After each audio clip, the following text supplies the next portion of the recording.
Hola amigos, pues ya estamos aquí nuevamente y pues llegó el día de que habláramos de este fantástico libro de los sueños. Obviamente pues es nada más una pequeña muestra porque pues es muy extenso, más o menos contiene unas 600 páginas.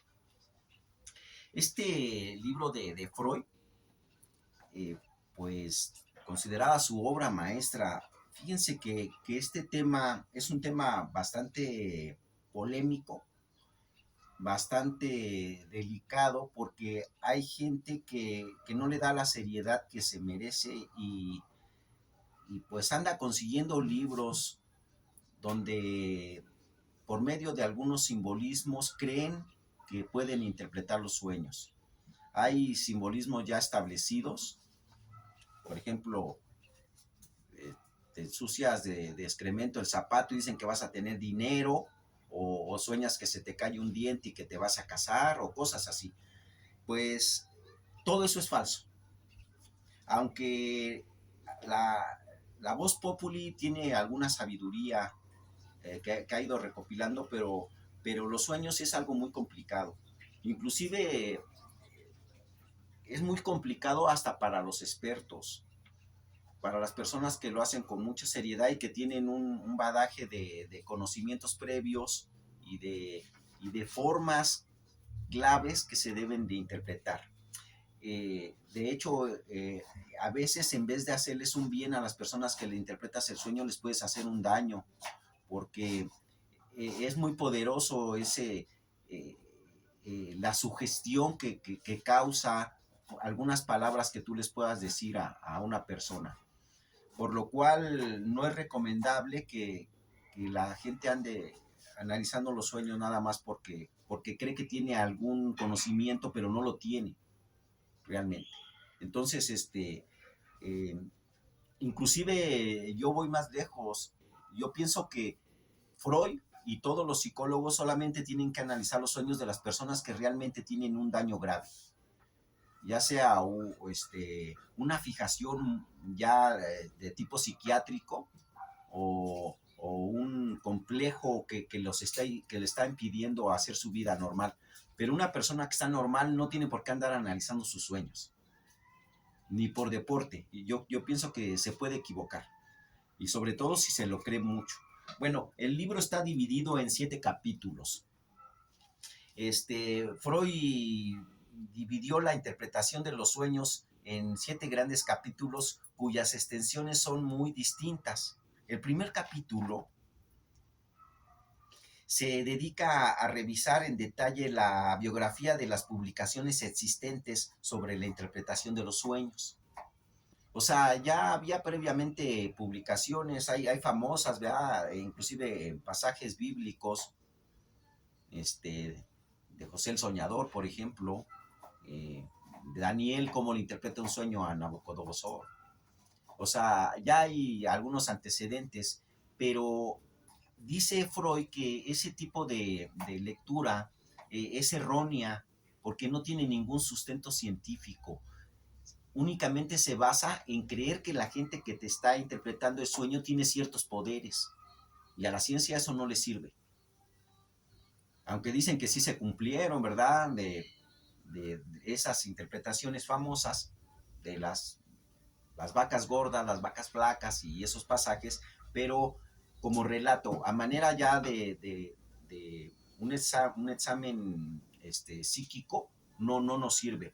Bueno, el segundo capítulo, Freud establece su tesis y describe el principio de su método en un análisis detallado de los patrones de uno de los sueños que se ha hecho muy famoso, que es la inyección de Irma. Más adelante se los voy a contar a qué se refiere.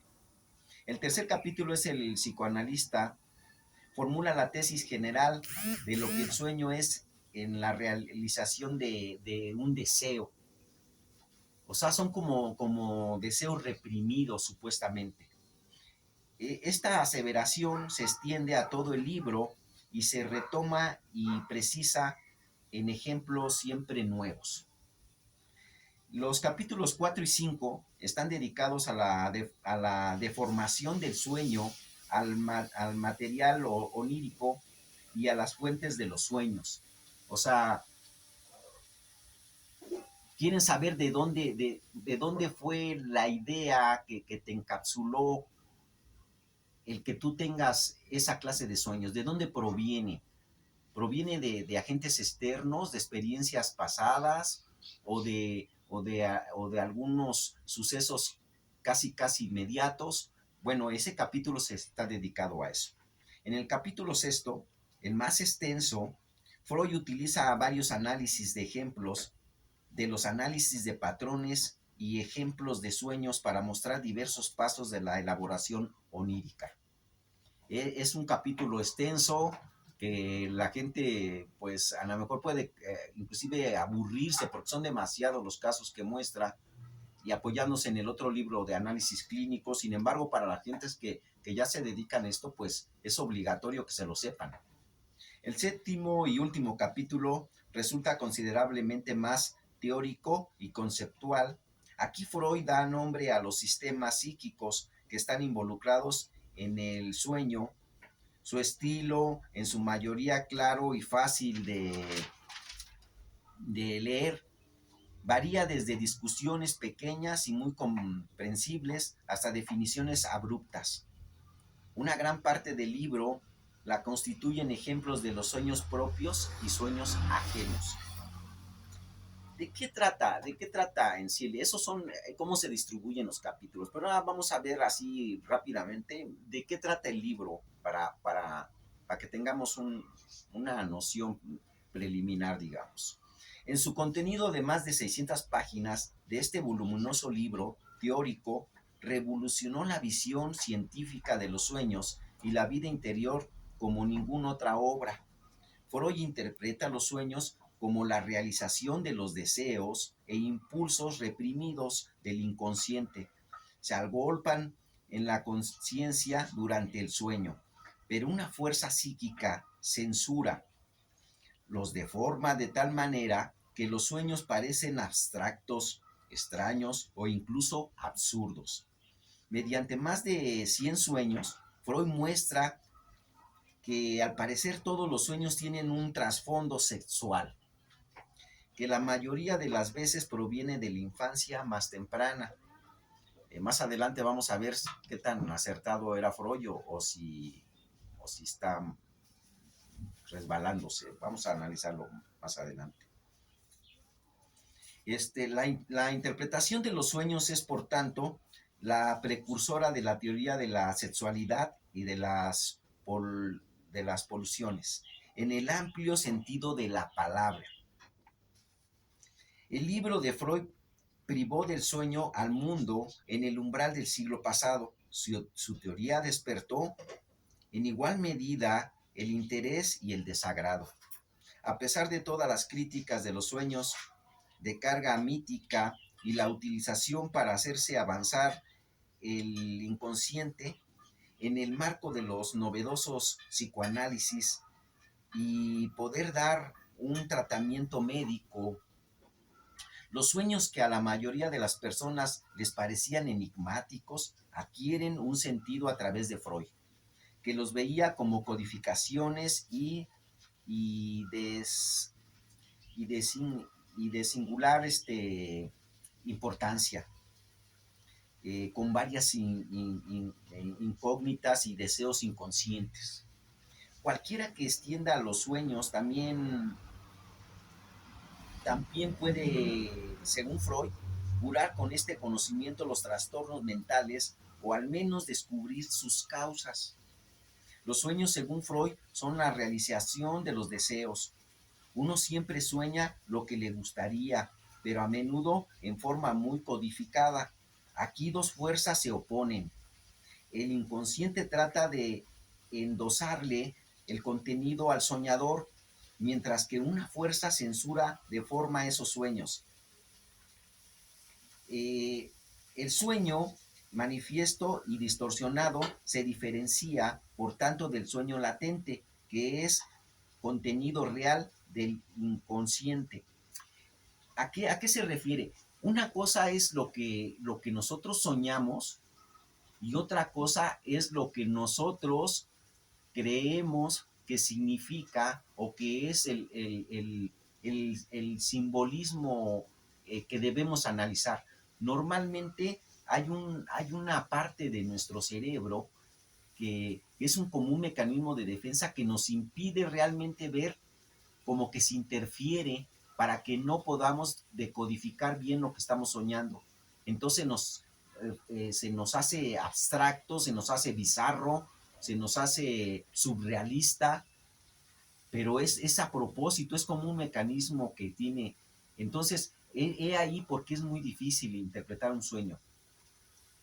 En su elaboración, los pensamientos latentes del sueño se transforman en el sueño manifiesto y mediante la condensación y el desplazamiento, la representación y la simbolización de los mismos. Los sueños siempre son recientes, es decir, tienen como motivo acontecimientos o pensamientos del día anterior. Los sueños son regresivos. En el sueño surgen los recuerdos de la infancia y más temprana. Aquí miren, quiero hacer un paréntesis, porque todo esto que estamos explicando hay que ponerle ejemplos. Entonces, antes de poner algunos ejemplos, tengo aquí un libro. Es muy difícil conseguir libros que hablen de sueños. Hay libros de interpretación de sueños, pero que ya quedamos que está basado en algunos simbolismos de voz popular que tienen mucho grado de mentira, pues.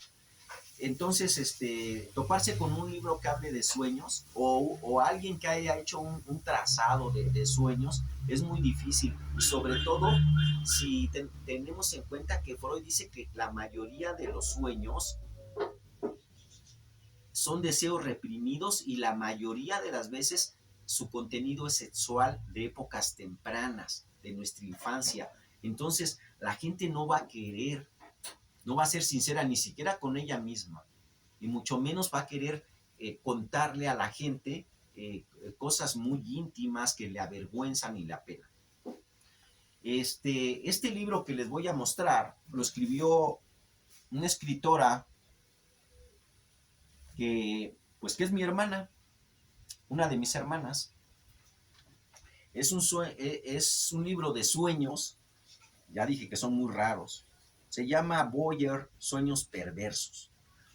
Eh, pues en primera instancia quiero felicitarla porque ya decimos que es muy difícil que uno cuente cosas, sueños que la gente puede malinterpretar o que la gente puede juzgar a la ligera. Entonces, cuando uno se atreve, pues tiene algo de plausible y algo de peligroso, porque quedamos que en la mayoría de las veces, dice Freud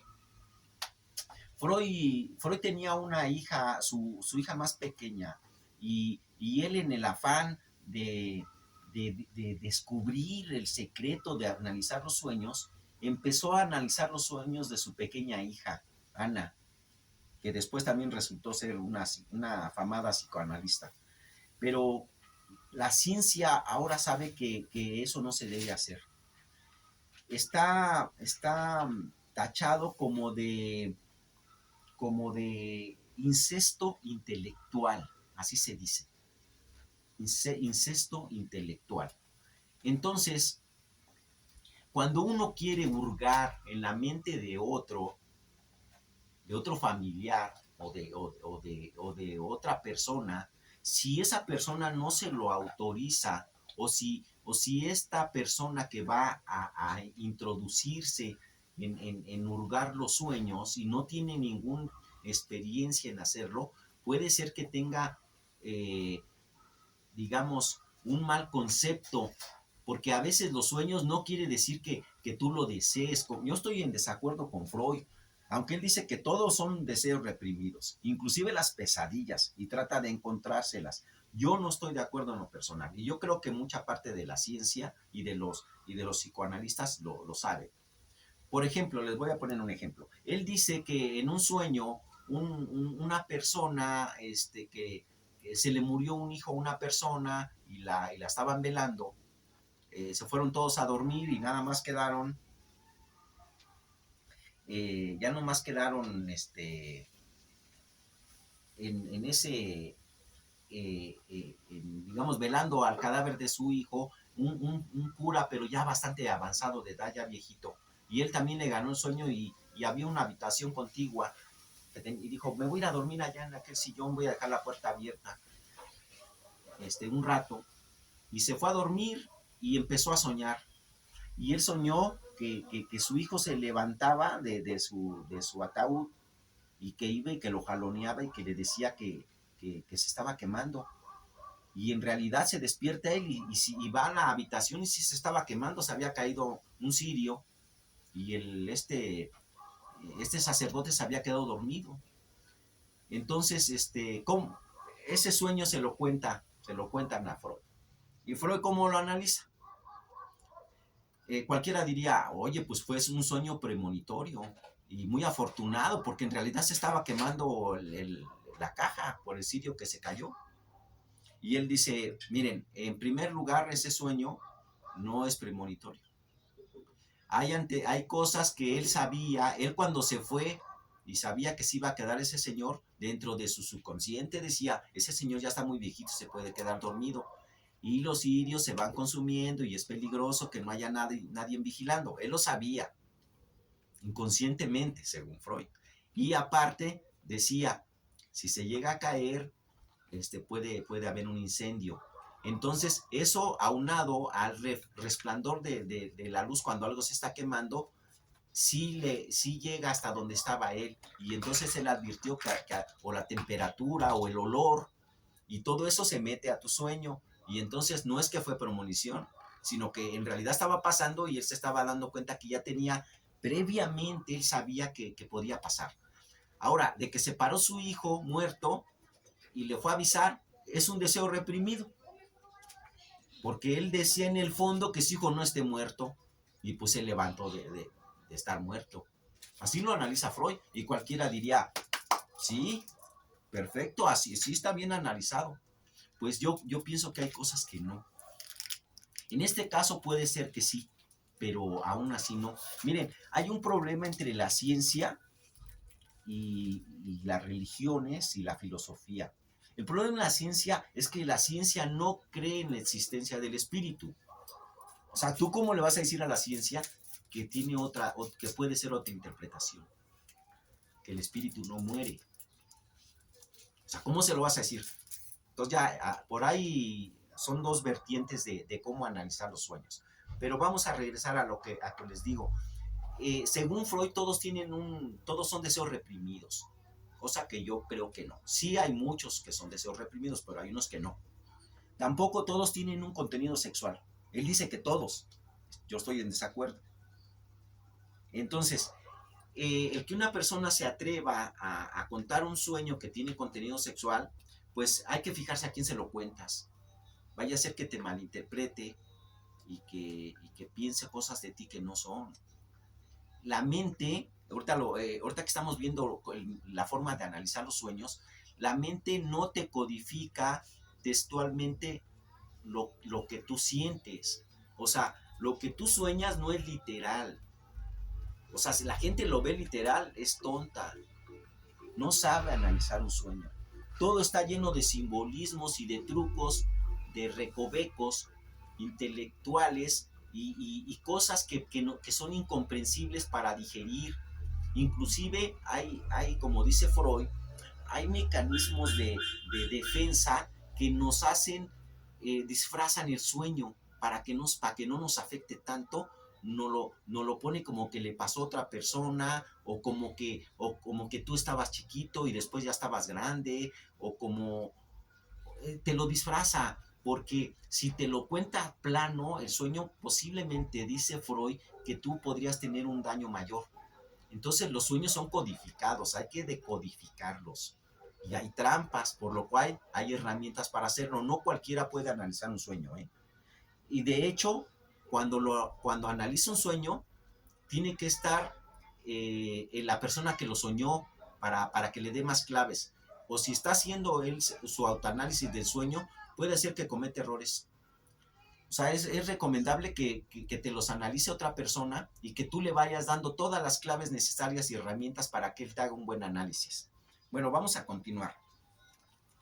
Los deseos reprimidos, por ejemplo, el deseo de exhibicionismo o tener relaciones sexuales con uno de los padres, se expresan a veces en imágenes oníricas grotescas. El psicoanalista debe interpretar los sueños para descubrir y curar las fuentes de histeria y neurosis.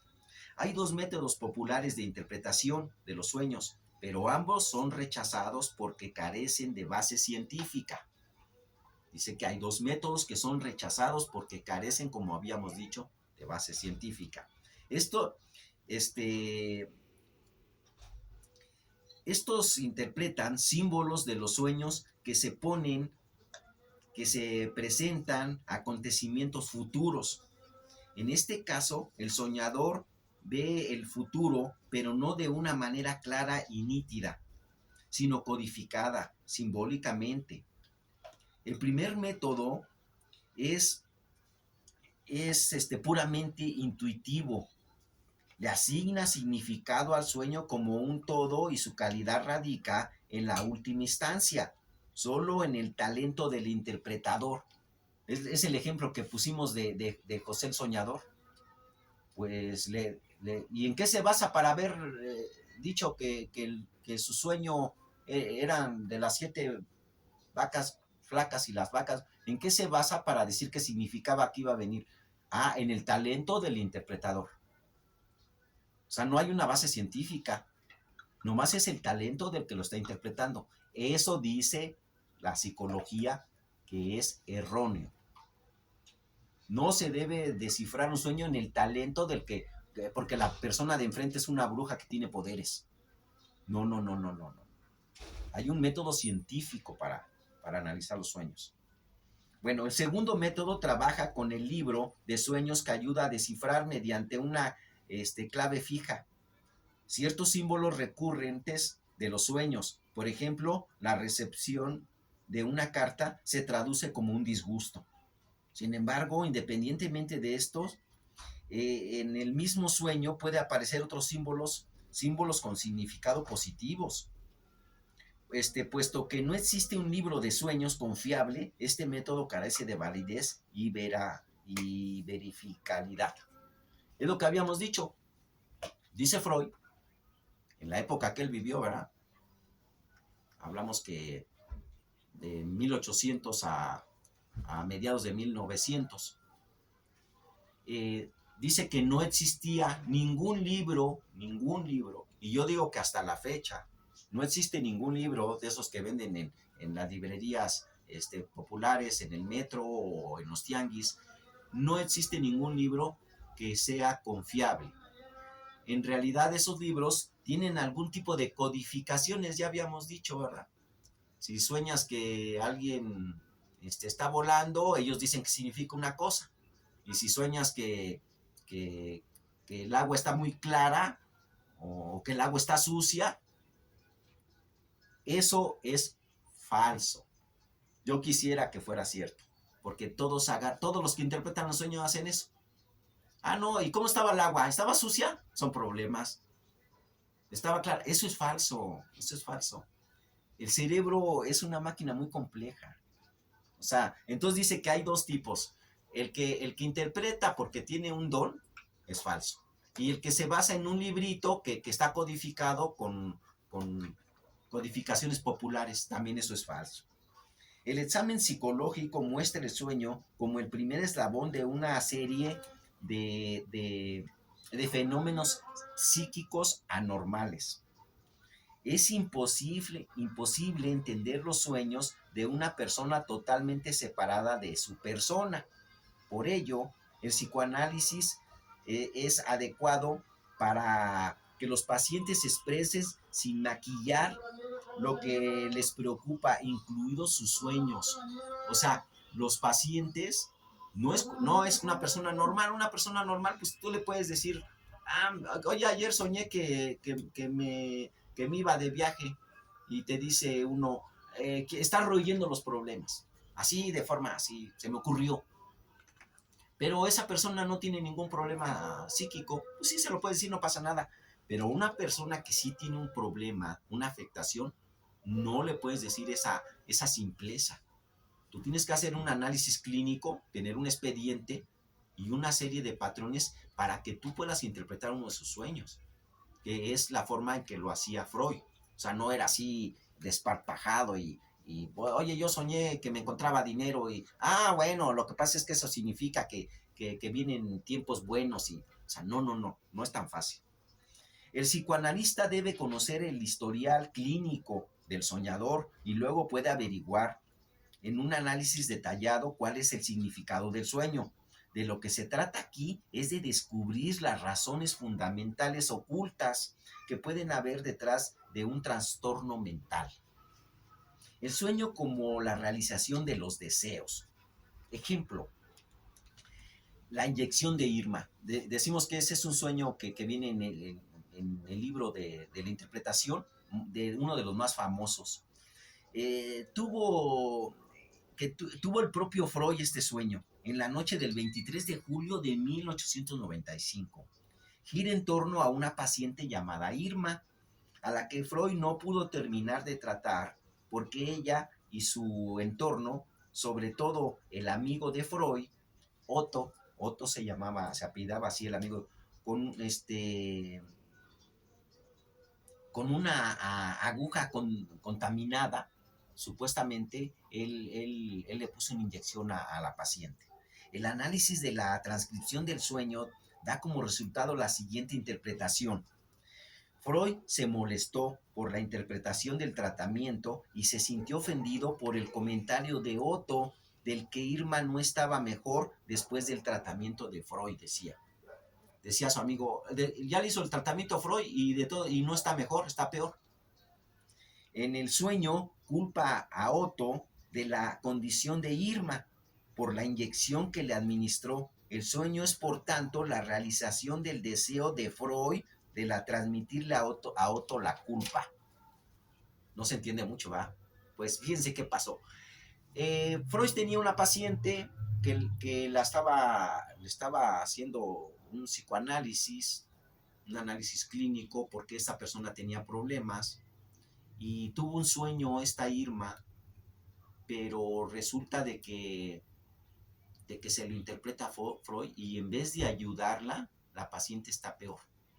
¿Qué pasa?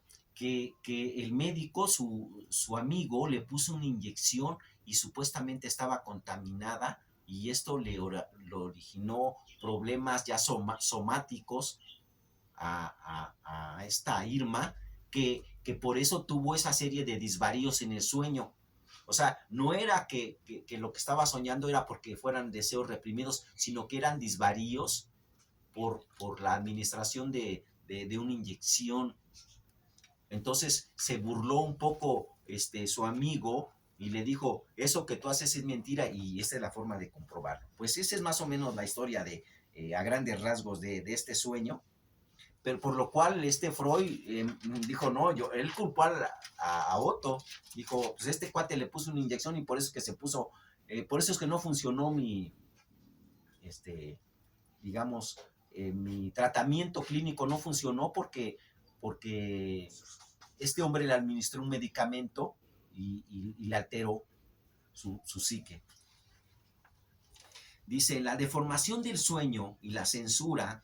Cada sueño es el cumplimiento de un deseo, como también es una pesadilla desagradable. Sin embargo, esto no queda abiertamente al descubierto aquí. Debemos distinguir entre el contenido manifiesto del sueño, lo que en realidad uno sueña, y el contenido latente del sueño es lo que se revela mediante la interpretación del sueño.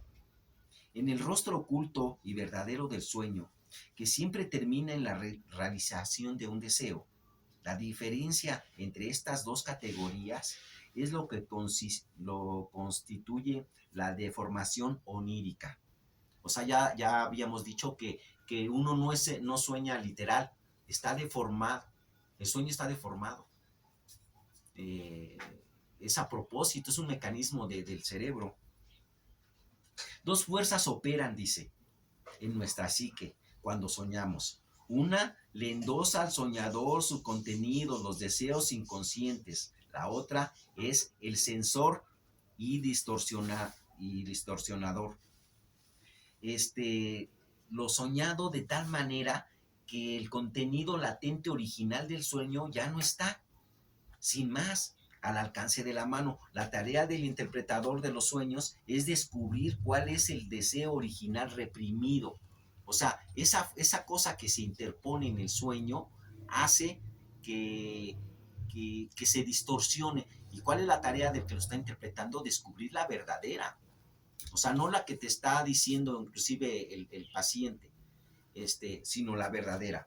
Dicho sea de paso, los pensamientos inconscientes también se desarrollan durante el día, pero la conciencia los pone en alto inmediato, así que solo pueden expresarse en sueños por la noche bajo la cubierta de la deformación del sueño.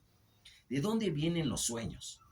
Siempre se relacionan con recuerdos recientes, es decir, experimentamos hace poco tiempo, lo que experimentamos hace poco tiempo. En el sueño se manifiestan los vestigios del día, o bien se trata de las cosas muy concretas que experimentamos el día anterior, o bien se trata al menos de recuerdos del pasado, pensamientos o conversaciones que se pensaron o dijeron en el día anterior al sueño. Aunque su papel en el sueño parece inofensivo, en realidad son muy significativos y a veces sumamente embarazosos para el soñador. Por ejemplo, una mujer soñó que ponía velas en el candelero y una de estas estaba rota. Su amiga le dice, todavía en el sueño, que ella no tiene la culpa. Freud analiza este sueño, supuestamente inofensivo, como un deseo de masturbación con las velas, debido a la impotencia, perdón, de su esposo, porque en ese candelero todas las velas estaban completas y había una vela que estaba rota. Entonces, cualquiera que quiera contradecir a Freud dice, oye, pero tú dices que pueden ser cosas que pasaron el día anterior. ¿Qué pasa si esa persona que soñó las velas, un día anterior fue a comprar velas? Y dijo, a ver, pero las velas que compró estaban completas todas, sí, y dice, pues ahí está la cosa. En su sueño había una rota. Y como Freud, cosa que muchos están de desacuerdo, todo tiene que ver con el sexo, él ve el símbolo de las velas como un falo, y entonces el falo está roto y él interpreta que su marido eh, es impotente y que ella lo manifiesta en el sueño de esa forma. Obviamente él tiene un expediente clínico de la paciente, o sea, no nomás que se le ocurrió, ¿verdad? Pero ¿qué pasa? Este es un ejemplo de qué delicado es interpretar un sueño. O sea, solamente Freud se atrevía a hacer esos psicoanálisis, por lo cual tuvo muchos problemas. Los maridos de sus pacientes querían hasta matarlo. ¿Cómo que te dijo de la Fustán eso? ¿Cómo que te interpretó eso? Por eso es que quedamos que es muy delicado, ¿eh? O sea, no nomás lo tomen tan a la ligera, sobre todo los sueños que tienen contenido sexual, aguas con afectarle a una persona y querérselo analizar. Los sueños tienen además la característica de casi siempre expresan recuerdos de la infancia, las experiencias provenientes de la más temprana infancia que ya se eliminaron en la conciencia desde hace mucho tiempo, reaparecen en el sueño y desplazan al nuevo contexto. Las fuentes oníricas somáticas, o sea, físicas, se citan siempre en la literatura como los principales factores desencadenantes de los sueños malos. Si tenemos dolores corporales o una comida indigesta, en el estómago tenemos sueños intranquilos. Sin embargo, estas afirmaciones son disparates. En todo caso, los estímulos externos se integran al sueño, a lo sumo. Existen, pero no los causan. El sueño de vigilia, mientras dormimos, y ayuda a prevenir situaciones que normalmente llevarían a la interpretación del sueño. Hay sueños que aparecen con mucha frecuencia y por tanto pertenecen al repertorio fijo de todos los soñadores, y entre ellos se encuentra la propia desnudez en público. O sea, dice que los sueños que son más comunes, por ejemplo, volar, caerse, que te corretee alguien y no puedas caminar, todos esos sueños recurrentes pertenecen a un grupo donde ya se les dio una connotación previa. Eso también se debe hacer con mucho cuidado. O sea, no porque muchos soñamos volar, para todos significa lo mismo volar. Dice, en esos sueños entra a soñarse desnudo ante el público. Las otras personas dice, por ejemplo, frente a los familiares o amigos, y que las otras personas del sueño están vestidas, pero tú estás desnudo. Y lo más chistoso es que como que a los demás no les importa nadie te dice, oye, estás desnudo, así como si fuera normal. Ese es un sueño muy, muy común, y dice él que este tipo de sueños también es el cumplimiento de un deseo reprimido, nuevamente dice. Dice que viene desde la infancia, que porque cuando uno es chiquito, pues tú puedes andar desnudo y no pasa nada, hasta que llega a cierta edad en que tus padres te dicen, no, ya no puedes andar sin camisita. Primero, eso a los niños los dejan más tarde, a las niñas desde más chiquitas dicen, no, no, ya ponle calzoncito y camisita, ya no pueden andar desnudos. Pero entonces dice Freud que a los niños gozamos con estar desnudos. O sea, dejamos de estar, nos ponemos camisa porque los padres nos dicen, pero el niño andaría feliz sin camisa. Y entonces es un deseo reprimido, y que de adulto lo transmitimos. Yo tampoco estoy de acuerdo en esa interpretación, pero pues, yo quién soy para contradecir a Freud, ¿verdad? La interpretación del sueño, condensación de los sueños manifiestos, son más concisos que los pensamientos oníricos reales. Están muy comprimidos por determinadas ideas del sueño latente, se omiten, se abrevian, se mezclan con otros contenidos. Por ello, el relato escrito del sueño a veces ocupa solo media página, pero el análisis cubre hasta 10 veces más espacio. Hay diferentes métodos. El desplazamiento, en este caso, significa de determinados elementos o detalles se cambian de sitio, lo importante se deja en el fondo, y poco importa si se destaca como espeluznante o llamativo. O sea, decimos que alguien el desplazamiento quiere decir que tú, cuando despiertas, había una cosa muy importante y tú la desplazas por otra cosa, de forma inconsciente. Tú dices, no, yo soñé que había un perro negro, pero lo importante no era el perro negro, lo importante es que estabas en un lugar que sí tenía significado y tú lo desplazaste. Ese es el desplazamiento. En el desplazamiento tiene una gran participación en la censura y en el contenido onírico, que por vergüenza no aparece con forma verdadera en el sueño. O sea, nosotros lo desplazamos, dice Freud, casi siempre porque nos da vergüenza. Y entonces ponemos como relevante algo que no era relevante. La representación.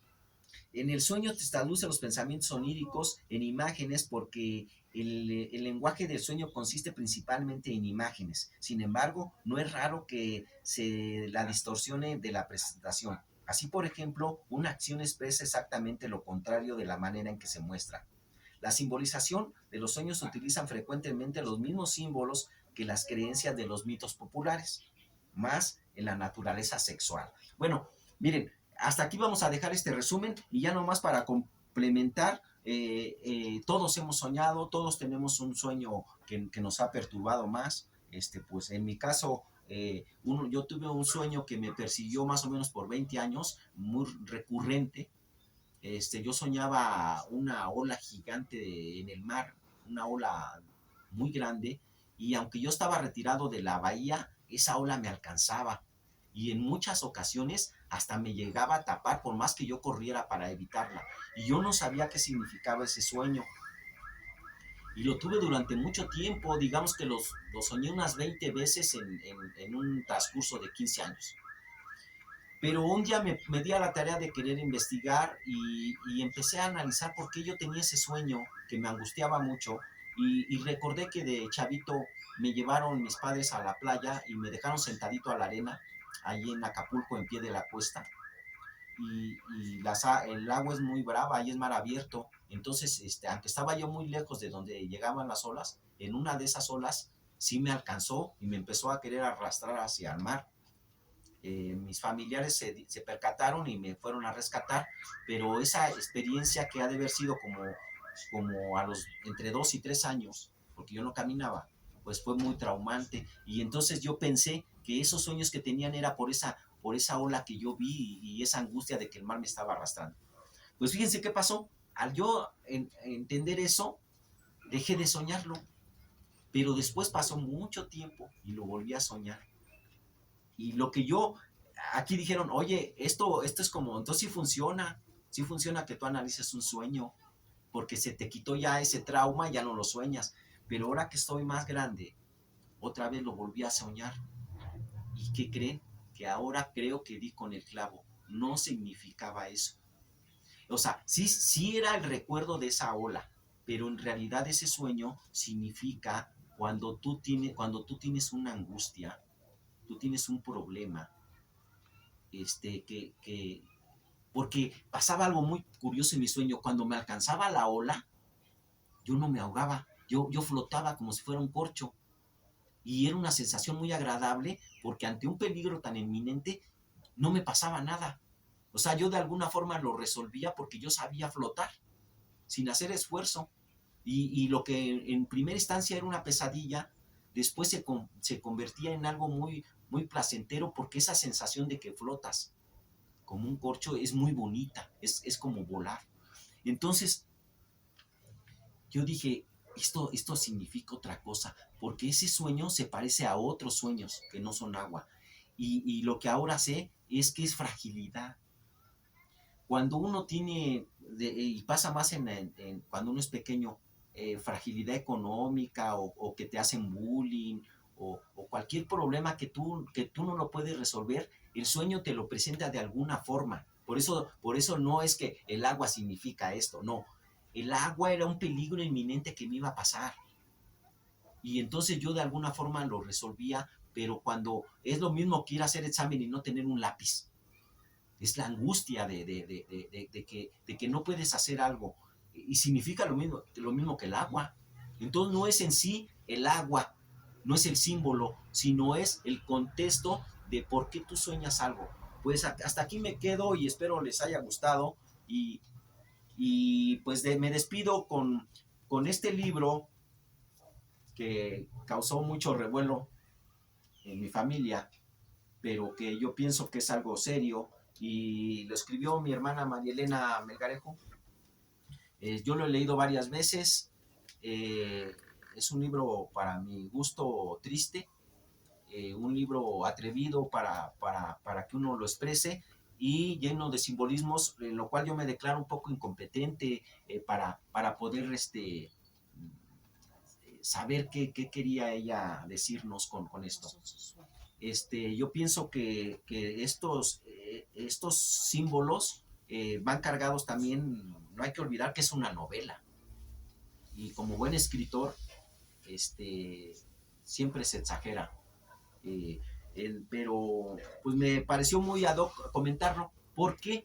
Porque no hay libros de sueños, y los que hay son una porquería. O sea, no vale la pena ni leerlos. Yo creo que si ustedes quieren aprender a descifrar sueños, pues lean el libro de Freud. Pero no interpreten los sueños si no tienen un trastorno. No lo hagan, no sirve para nada, al revés les afecta, los trauma. O sea, los sueños son normal, es como respirar. No tienes por qué estar viendo por qué respiras, cuántas veces respiras, todo, no, es algo automatizado. Solamente que tengas un problema psiquiátrico, entonces sí analiza los sueños si no, no lo hagas. No, en vez de que te ayude, te va a traumar más. Se te va a quedar fijado el sueño y lo vas a seguir soñando porque tú mismo estás retroalimentando esa información. Entonces, no lo hagan. Oye, que soñé esto. Pero ¿estás bien? Pues qué padre, no pasa nada. ¿Qué significa? ¿Quién sabe? No sé. No. Ahora, si ya te está causando problemas ese sueño, entonces sí, pero que lo haga una persona que sea seria, no una persona que diga que tiene dones o que compró un librito y que ahí en el libro dice tal. Así no es. Pues con eso me despido, muchas gracias y nos vemos en otro video.